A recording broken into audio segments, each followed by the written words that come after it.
반갑습니다. 베이스캠프 교회 김원규 목사입니다. 오늘 고난주간에 함께 묵상할 말씀은 마가복음 14장 32절에서 42절까지의 말씀입니다. 마가복음 14장 32절에서 42절까지의 말씀 함께 봉독하도록 하겠습니다.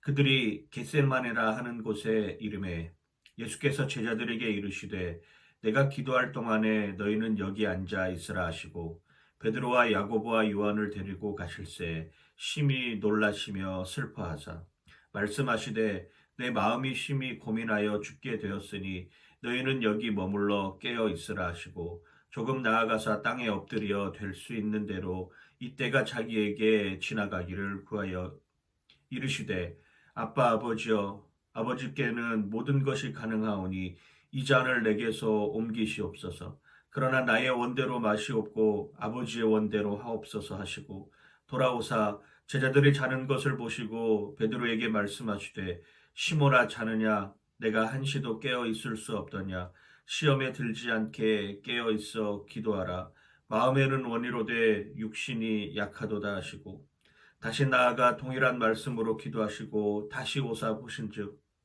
그들이 자니 이는 그들의 눈이 심히 피곤함이라 그들이 예수께 무엇으로 대답할 줄을 알지 못하더라. 세 번째 오사 그들에게 이르시되 이제는 자고 쉬라 그만 되었다 때가 왔도다 보라 인자가 죄인의 손에 팔리느니라 일어나라 함께 가자 보라 나를 파는 자가 가까이 왔느니라. 오늘 본문 말씀은 예수님께서 겟세마네 동산에서 기도하는 장면을 우리에게 보여주고 있는 것입니다.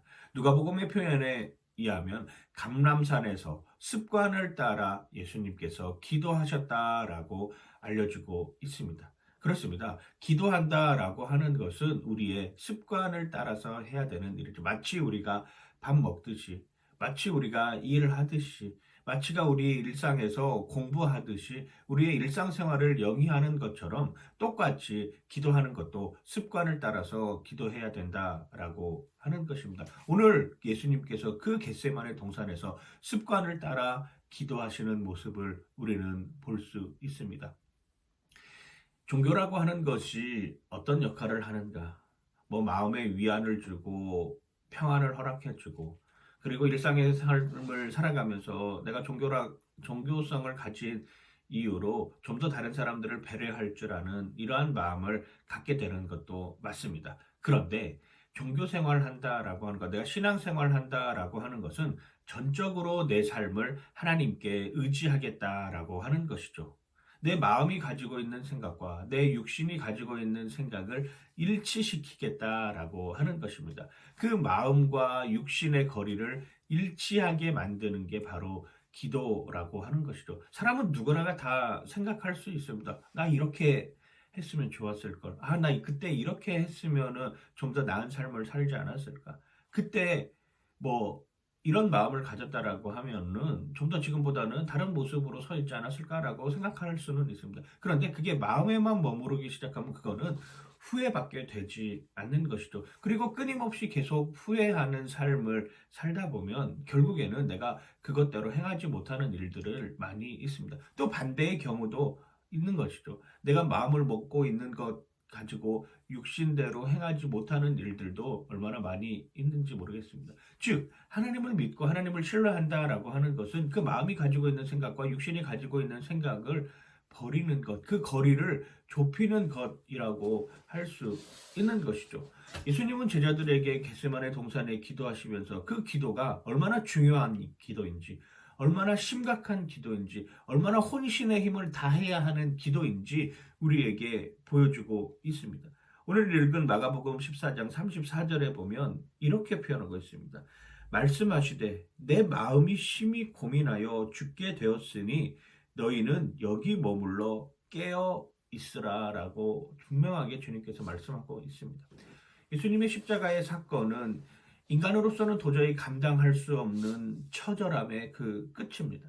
겟세마네라고 하는 포도즙 틀을 짜는 이라고 뜻을 가지고 있는 이 겟세마네의 의미처럼 내가 가지고 있는 모든 것들을 다 짜내어서 하나님 앞으로 달려가는 것입니다. 누가복음의 표현에 의하면 기도를 얼마나 간절하게 하셨던지 땀방울이 핏방울이 될 정도로 기도하셨다라고 표현하고 있는 것 아니겠습니까? 그만큼 이 기도는 온 인류를 위한 기도였습니다. 왜? 그 십자가를 지지 않고서는 하나님과 인간 사이에 연결고리를 만들 수 없기 때문이었죠. 그래서 더 처절하게 기도하였습니다.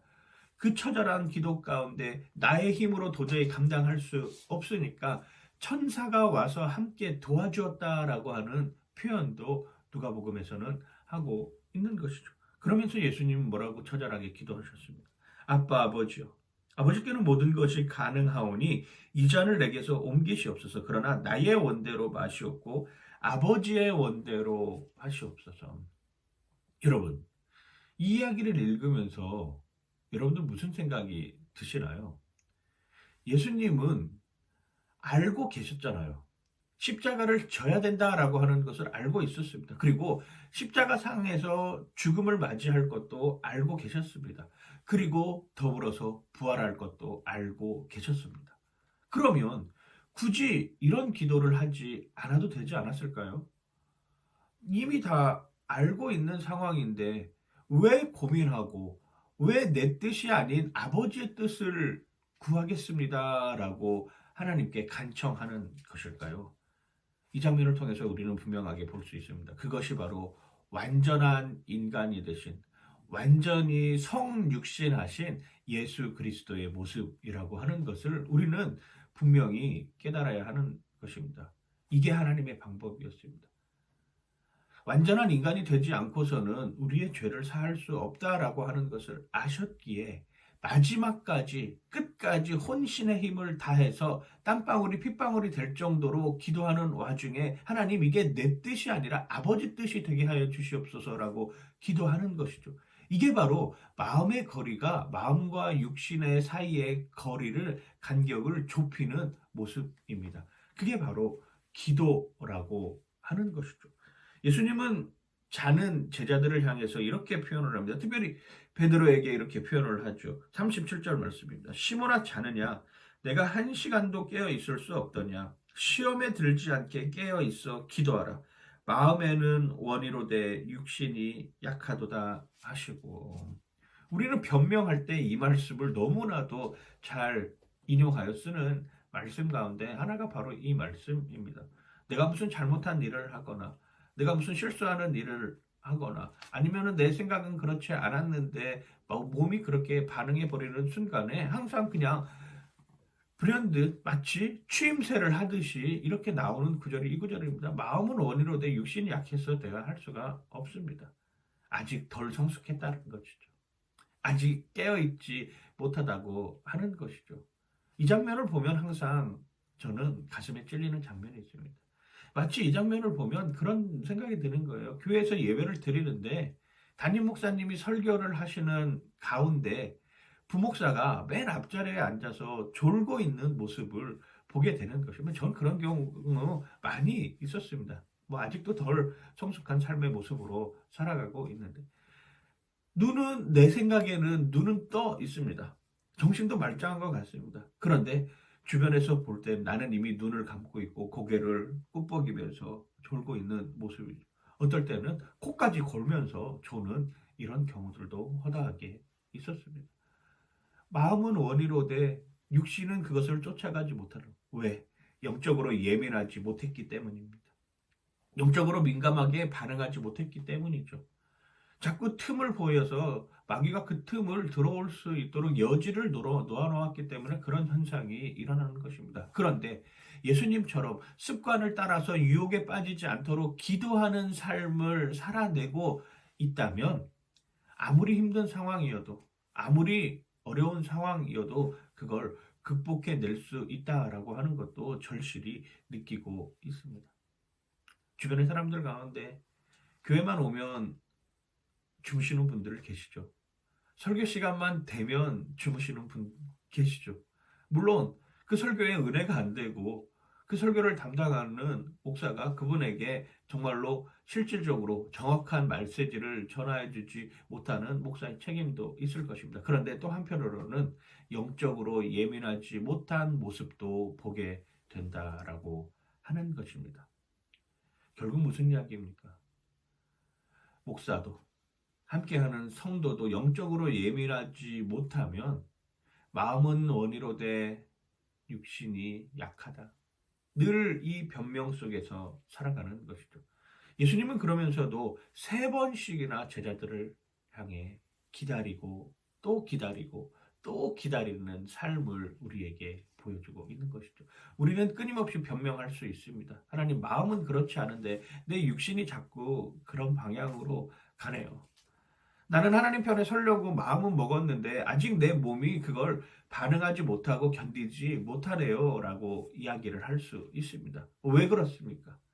아직 습관이 덜 되어서입니다. 그런데 그 습관을 만들기 위해서는 아파요. 힘듭니다.